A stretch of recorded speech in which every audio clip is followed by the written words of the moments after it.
구속영장이 기각되면서 이재명 민주당 대표가 기사회생하게 됐습니다. 하지만 향후 재판 과정에서의 사법 리스크가 다 해소된 것은 아닌데요.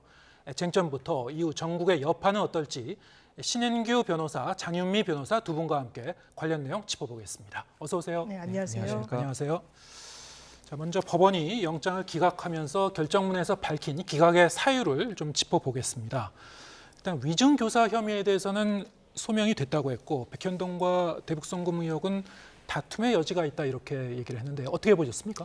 예, 우선은 구속영장이 이제 기각이 됐고요. 관련해서 이제 혐의가 세 가지인데 위증교사에 대해서는 소명이 됐다. 근데 소명이라는 것은 증명과 좀 다른 개념이라서 상당히 넓게 인정이 되는 것이고요. 예. 그것이 소명됐다라고 해서 바로 구속되는 것이 아니고 도주우려나 증거인멸의 우려까지 다 종합적으로 보는데 그 뒷부분이 없다라는 것이고 나머지 백현동이나 그 대북송금에 관한 부분들은 이 소명 자체도 조금은 불분명해서 좀 더 다툼의 여지가 있다. 이렇게 해가지고 영장이 결국 기각이 된 겁니다. 근데 이것이 유무죄에 대한 판단은 아니고요. 결국에는 그 수사의 방식을 구속을 택할 것이냐의 여부인데 거기에 대해서는 재판부가 불구속으로 재판을 하라라는 이제 그런 취지로 결정을 내린 것입니다. 예.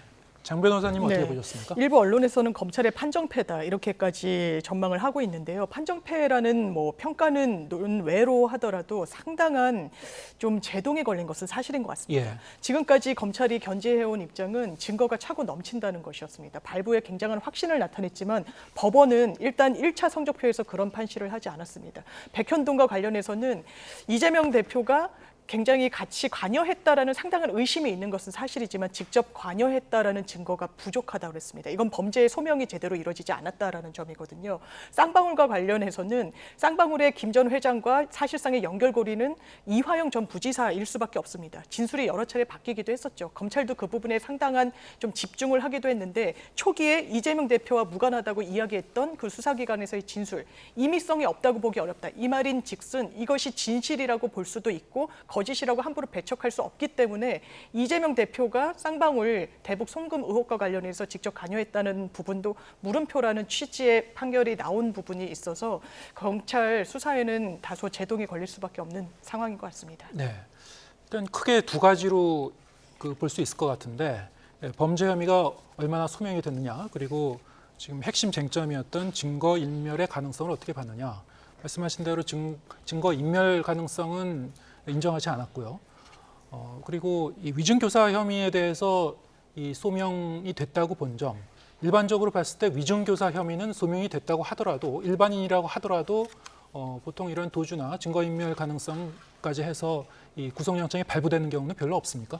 그러니까 우선은 사실 영장 발부라는 것이 재판부의 그런 법과 양심에 따른 거기 때문에 네. 정형적으로 다 분류할 수는 없는데요. 근데 예. 지금 이 사안에서는 결국에는 위증교사에 대한 그런 범죄에 대한 소명까지만 이루어진 것이고 결국엔 증거인멸의 우려나 도주 우려가 있어야 이제 구속의 필요성이 생기는 건데 예. 거기까지 이르지 못했다라는 것이고 사실 이 영장이 지금 범죄 혐의가 하나가 아니지 않습니까? 네. 지금 배임죄, 뇌물죄, 또 위증교사죄 여러 개가 섞여 있는데 사실은 검찰이 영장을 청구할 때 지금 야당 대표의 신분이기도 하고 현직 국회의원 아니겠습니까? 예. 상당한 이 영장 기각에 대한 전 두려움을 느꼈다고 생각을 합니다. 그래서 이 위증 교사라는 혐의까지도 끼워 넣었을 뿐만 아니라 영장 청구서가 140페이지가 넘는 정도로 상당히 방대하게 쓰여져 있거든요. 예. 그래서 이제 구속의 필요성을 많이 좀 주장을 했을 텐데 재판부 입장에서는 이것이 특수수사의 원칙을 지키지 않았다. 그러니까 상당히 오랜 시간 수사를 하면서 증거인멸의 우려가 있으면은 진작에 구속영장을 청구를 했었어야 되는 것인데 예. 상당 부분 그 영장 청구를 안 하지 않았습니까? 네. 그래서 이런 부분까지 종합적으로 고려했을 뿐만 아니라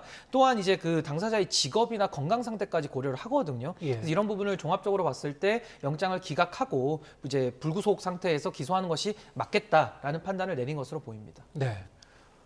결정문에 공적 감시와 비판의 대상이 되는 네. 그 당 대표의 이 지위를 이제 언급을 했는데 네. 그래서 이 부분을 보고 여당에서도 이제 여기 대해서 이제 불만이 있는 것 같습니다. 네. 정치적 고려를 한 것이 아니냐 이런 그렇습니다. 취지의 이제 비난을 했는데 어떻게 보셨습니까? 그렇기 때문에 이제 유권, 그러니까 권력이 있으면은 무죄가 나오는 거 아니냐라고 이게 정치적인 비판이 가해졌는데요. 사실 검찰이 이런 부분을 몰랐지 않았습니다. 대비하는 과정에서 그랬다는 말씀입니다. 제1야당의 대표기 때문에 검찰로서는 이 영장실질 단계에서 무엇에 굉장히 치중했느냐. 도주의 우려는 있다라고 보기가 어렵거든요. 그러니까 증거인멸을 할 수 있는 사람이라는 어떤 상황을 굉장히 법원에 많이 어필을 했습니다. 아까 말씀 주신 150페이지에 달하는 영장 청구서의 상당 부분을 증거인멸의 우려에 대해서 할애하기도 했었습니다. 그렇다면 국민의힘 논리는 그런 것 같습니다. 위증교사가 상당 부분 소명이 됐다라고 하면 그 부분과 관련해서 위증까지 교사하는 사람인데 증거를 인멸할 가능성도 당연히 있다라고 판단해야 되지 않겠느냐라는 것인데요.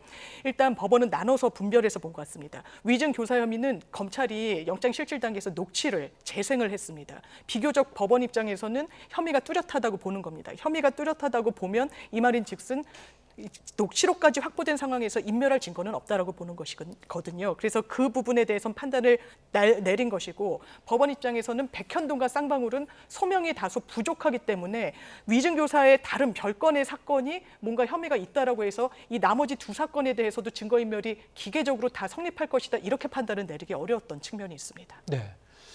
그러면 일반인 입장에서도 뭐 여당에서 그런 주장을 한다고 해서가 아니라 뭐 이런 점을 궁금해할 수는 있거든요.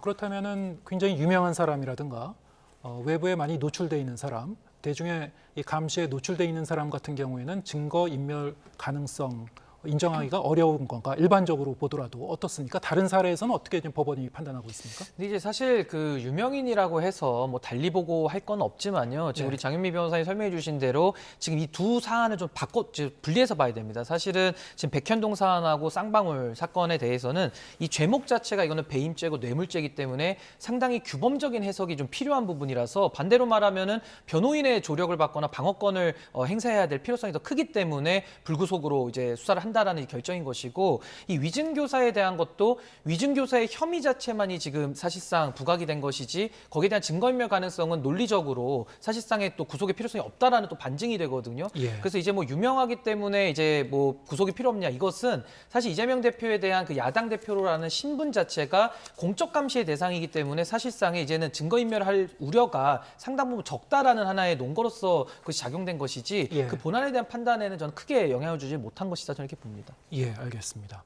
자, 이제 검찰이 앞으로 어떻게 할 것이냐? 검찰은 뭐 수사 동력도 떨어지게 되고 타격을 입을 수밖에 없게 됐는데 앞서 리포트에서도 저희가 이제 보도를 해드렸습니다만 선택지는 두 개예요. 불구속 네. 기소를 할 것이냐, 아니면은 추가 수사를 해서 다시 영장을 청구할 것이냐.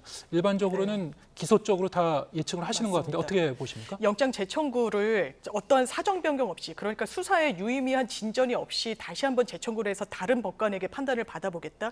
이런 경우에는요. 통상적으로 수치를 보더라도 영장 발부율이 상당히 떨어지기도 합니다. 예. 그렇다면 뭔가 수사에 의미 있는 뭔가 변곡점을 만들어서 재청구를 할 수 있는 여건이 될 것이냐? 그렇진 않아 보입니다. 이 수사가 거의 뭐 1년 이상 거의 2년 가까이 끌어오기도 했고요. 300곳이 넘는 곳에 압수수색도 단행되기도 했었습니다.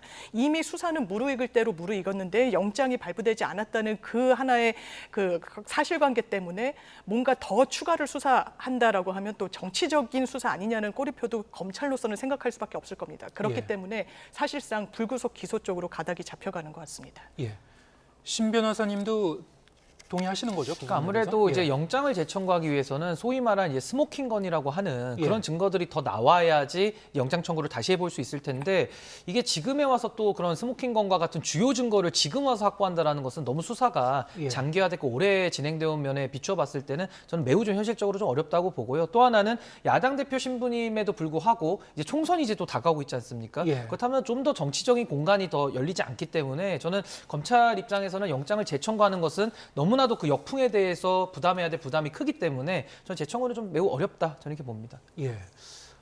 이재명 대표가 이렇게 구속 리스크는 피하게 됐는데 사법 리스크는 그대로 남아 있는 부분들이 있거든요. 좀 많은 사건에 대해서 앞으로 이제 재판이 이미 진행되고 있는 것도 있고 네. 앞으로 많이 진행이 될 텐데 자, 이게 어떻게 될 것 같습니까? 언제까지 지금 네. 갈 것 같습니까? 일단 제일 먼저 윤곽이 드러날 것으로 보이는 건 공직선거법 위반 사건입니다. 예. 지금 12차 공판까지 이어져 왔고요. 사실 최근에도 공판이 열릴 예정이었는데 단식으로 인해서 한번 수년이 됐습니다. 연기가 됐는데 이게 이른바 김문기 전 처장을 아느냐 모느냐 이 부분에 대해서 허위사실을 공표했다는 혐의거든요. 그런데 김문기 전 처장에 대한 인지 여부와 또 달리 한 가지 혐의가 더 있습니다. 국토부로부터 때부터 백현동 부지 개발에 있어서 사실상 협박을 받아서 종상향을 했다라는 그 부분도 검찰은 허위사실 공표로 기소를 했는데 예. 이 두 가지 중에 김문기 전 처장과 관련된 부분은 사실상 공판 과정에서 마무리 단계에 있다라고 합니다. 예. 그리고 김문기 전 처장과 관련된 혐의 사실 입증보다는 비교적 국토부와 관련된 혐의 사실은 공문 등으로 사실관계를 파악하면 되기 때문에 쟁점은 좀 적거든요. 그래서 총선 전에 아마 1심 결론이 나올 가능성도 상당히 높습니다. 총선 전에 나올 것이다. 네. 몇 월쯤 예상하십니까? 이게 지금 보통 언론의 전망을 보면 9월, 10월 달에 아마 윤곽이 드러날 거다라는 네. 전망 기사도 있었거든요. 예. 그런데 여러 이제 정치적인 변수가 있어서 좀 지연이 되고 있는데 한 내년 초경 한 2, 3월 경에는 나오지 않을까 제 개인적으로 예, 예측해 2월, 봅니다. 3월이면은 뭐 총선 코앞에 두고 나온다는 그렇습니다. 건데 저도 9월쯤이면은 윤곽이 나올 것이다 이런 기사를 본 기억이 분명히 나는데요. 어떻게 보십니까? 근데 지금 이제 영장 청구는 기각이 됐습니다만은 영장 발부가 안 됐지만은 이게 유무죄 판단하고는 별개거든요. 근데 지금 이재명 대표의 혐의가 여러 가지가 있는데 지금 공직선거법 부분도 아마 지금 치열하게 다투고는 있습니다만은 저는 가장 지금 본질적인 것이 대장동 사건하고 백현동 사건입니다. 이 두 가지에 대해서는 사실 지금 검찰 입장에서는 배임이라는 쪽으로 좀 가르마를 튼 것 같은데 이 사안의 본질은 사실상 직권남용 혐의가 상당히 좀 의심되는 사안들이거든요. 그래서 공소장 좀 더 봐야 되겠습니다만은 이것이 직권남용과 배임이라는 것이 같이 묶여서 이제 공소가 제기되고 유지된다 그러면은 전 상당히 이건 좀 유죄 가능성이 저는 높게 저는 예상이 된다라고 보여지고요. 예. 저 대북송금 사건 같은 경우에는 처음에 저게 변호사비 대납과 관련해서 논란이 되다가 지금은 또 엉뚱하게 약간은 대북송금 쪽으로 뇌물죄를 지금 주장하고 있기 때문에 이 부분은 조금 저는 검찰의 주장이 좀 변질된 부분도 있어가지고 이 부분은 좀 저는 무죄 가능성이 좀 높지 않나 저게 좀 분리해서 봐야 된다 이렇게 봅니다. 예.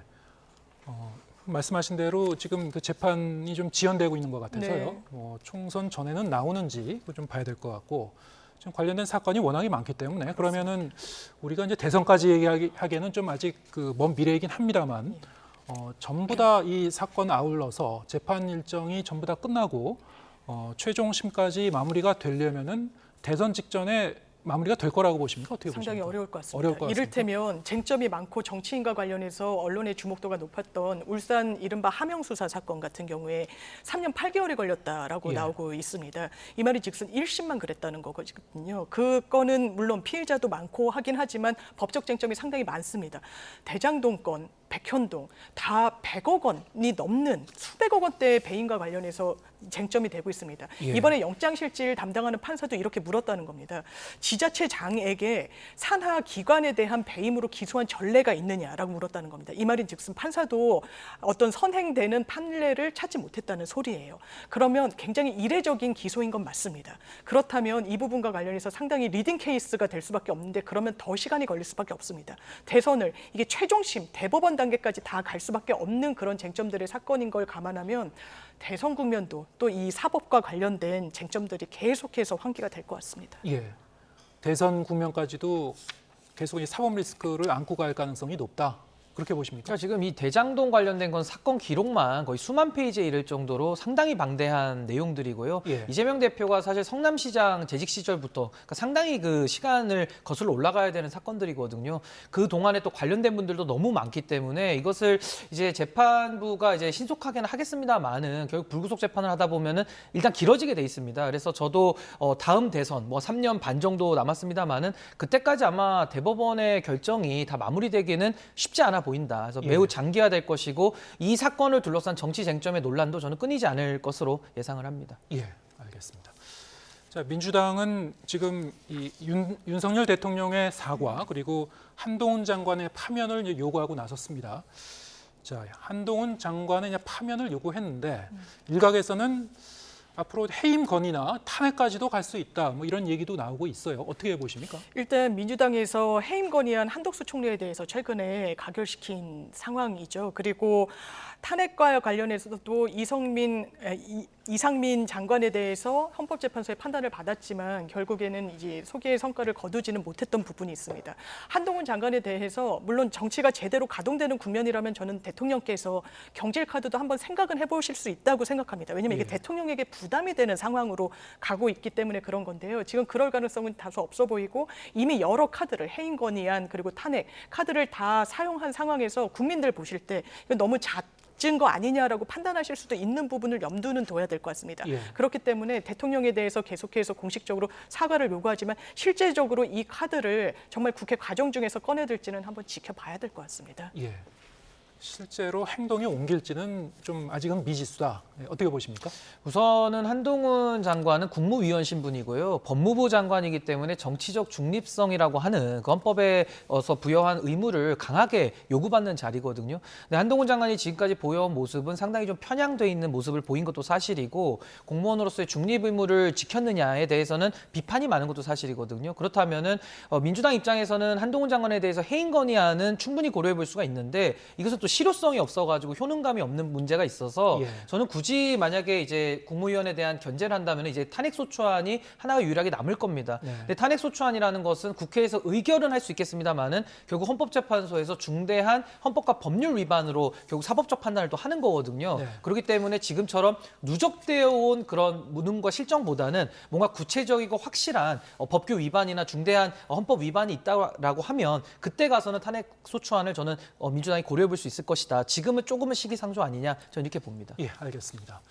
자, 이재명 대표는 이렇게 이 정치적인 이 전화 위복이 이제 됐습니다만 결과론적으로는 자 이제 그러면은 민주당 당무에 복귀를 해서 어떤 입장을 밝힐지가 상당히 좀 관심입니다. 지금 이 개파 간 갈등이 상당히 심화되어 있고.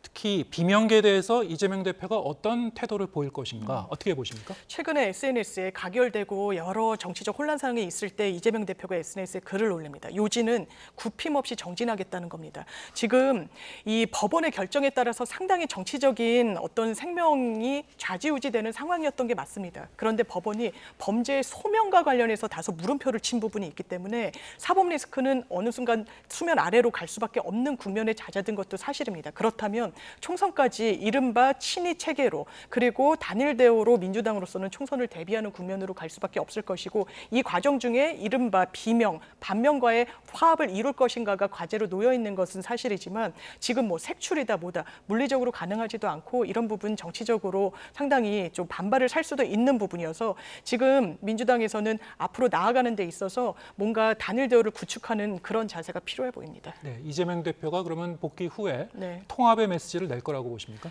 그런데 통합의 메시지는 그 통합의 메시지 당내가 있지만 또 이 대여와 관련된 관계도 있지 않겠습니까? 예. 당내는 당연히 통합의 메시지를 낼 거라고 보고요. 다만 이른바 대여 투쟁의 강도는 높아질 수밖에 없을 거라고 생각합니다. 예. 왜냐하면 대통령께서 해외 순방 중에 굉장히 바쁜 와중에도 재가를 했습니다. 이 체포 동의안과 관련해서 여러 정치적인 어떤 의구심이 있는 수사였음에도 불구하고 대통령의 결단도 사실 있었던 부분입니다. 이게 고스란히 영장 기각되는 이 국면에서 대통령의 부담으로 가고 그리고 단식 국면에서 어떠한 여당 의원 하나 태영 의원은 좀 논외고요. 네. 찾아오지 않았습니다. 지금 정치가 굉장히 빠르게 얼어붙고 있는 이 국면에서 아마 지금 이 윤석열 정부의 실정을 좀 더 부각하고 거기에 대한 대안을 마련하는 그런 선명성을 가져가는 전략을 취하지 않을까 생각합니다. 예, 이재명 대표 여당을 향해서는 더 각을 세울 것이다. 그럴 하지만은 이 당내는 이 포용의 메시지를 낼 것이다.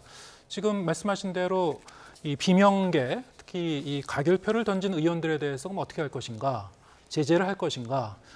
색출은 현실적으로 어려울 것이다라고 이제 말씀하셨는데 어떻게 전망하십니까? 이재명 대표가 처음에 이제 단식을 시작할 때 여러 가지 그 사유들을 걸지 않았습니까? 네. 근데 거기에 대해서 많은 방탄 단식이라는 비판이 있었는데 이재명 대표가 마지막에 그러니까 체포동의안 투표하기 마지막 전날에 부결을 호소를 했습니다. 예. 근데 결과는 가결로 나왔거든요. 그러니까 여기에 대한 정치적 책임을 지금 지지 않은 상태에서 사실 어제 이제 기각이 났기 때문에 지금 이 부분에 대한 논의는 좀 사그라들고 지금 사라지고 있는데 사실 이 부분에 대해서도 이재명 대표가 정치적 책임을 좀 져야 될 부분이 분명히 있고요. 또 하나는 그 당에서의 색출 논란, 소위 말하는 가결표를 던진 의원들에 대해서 누구냐라고 지금 밝히자라는 그런 지지자들의 요구가 상당히 높은 상황이거든요. 그래서 그런 상황 속에서 박광원 원내대표와 송갑석 최고위원이 비명계로 분류되면서 사퇴를 또 했습니다. 네. 그래서 이런 상황 속에서 저는 이재명 대표가 당에 대한 장악력은 매우 높아질 수밖에 없겠습니다만은 앞으로 좀 더 이 부분에 대해서 이재명 대표가 좀 더 다른 모습을 보여준다면은 저는 이런 전체주의적인 모습 이것과 저는 이별을 하고 예. 좀 더 당을 좀 포용적으로 운영을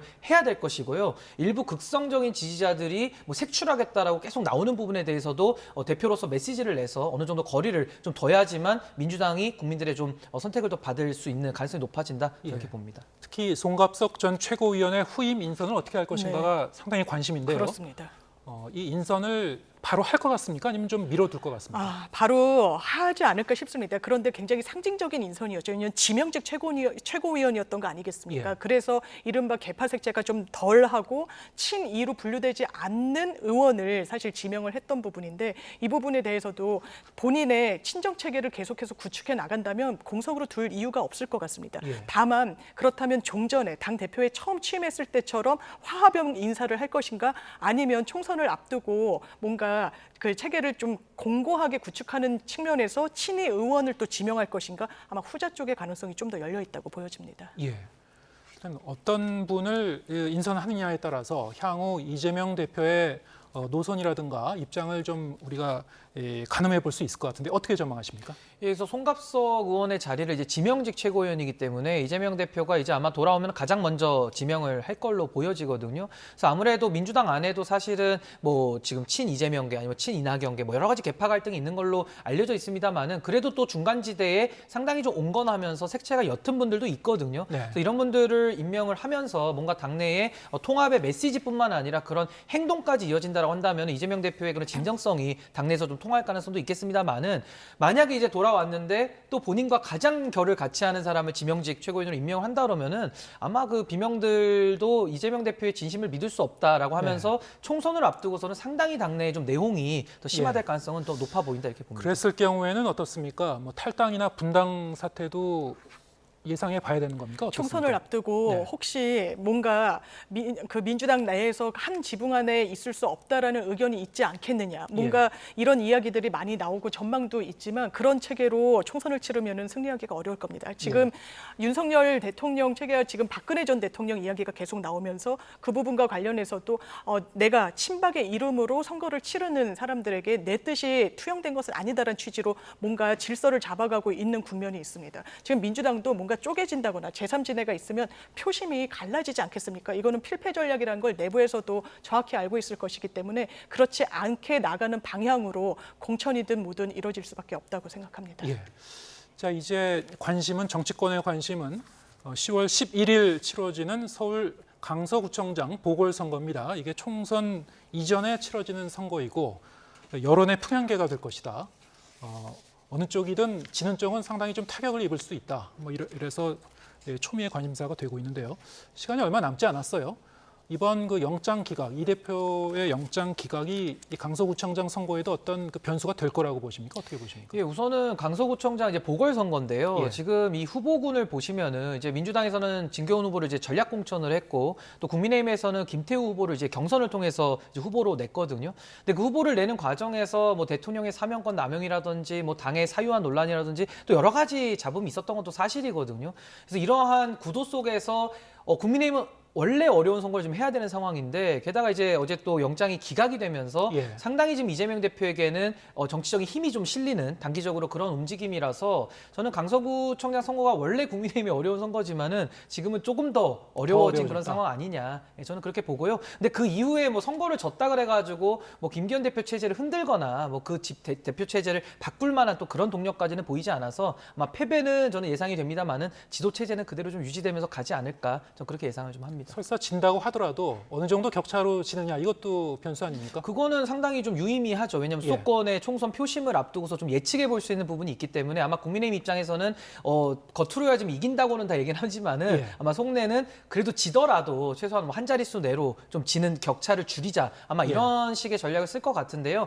글쎄요. 근데 아마 이번에 이재명 대표의 이런 영장 기각에 대한 것들이 국민들의 평가가 좀 있을 것이고 아무래도 이것이 워낙 지금 화제가 많이 됐기 때문에 정치에 대한 관심을 좀 불러일으킨 효과는 있거든요. 그래서 보궐선거임에도 불구하고 조금은 중도층들을 더 이렇게 선거장으로 끌어내는 그런 관심을 환기하는 그런 효과는 좀 있을 것이다 저렇게 봅니다. 특히 이번 선거는 이전에 이 지역 그 보궐선거보다 상당히 유권자의 관심도도 높아질 것 같아요. 그렇습니다. 어떻습니까? 지금 워낙이 국민의힘이 좀 불리한 그런 선거였다. 그리고 이번 그 영장 기각으로 인해서 오히려 더 불리해졌다. 네.